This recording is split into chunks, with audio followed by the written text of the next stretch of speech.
90% of the fruits and veggies my family eats come from our garden. This year, I started all my seedlings from seeds. The seeds I usually collect from the plants I grow, and this way the seedlings grow healthy and prepared for the garden where their parents grew. My YouTube channel is called Grow, Eat and Repeat, but before eating and repeating happen, some things have to be grown.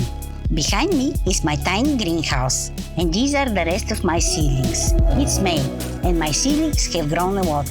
They are just waiting for a better weather, when the night temperatures don't drop below 10 degrees and the days are not filled with pouring rain. May has been surprising with few very cold nights. I already have seedlings for almost everything a household would need in the kitchen. Tomatoes, peppers, cucumbers, eggplants, beans, beets, melons, pumpkins, and of course many flowers. I can't wait to start planting. A few of my bravest plants are already in the garden. Subscribe to my channel to see how these seedlings will turn into plants, what I will harvest, eat and repeat. Growing my food is one of the most amazing things. One small seed turns into a plant, and this plant gives you its most precious gift. It's a rewarding experience and you start perceiving the food differently. You should try.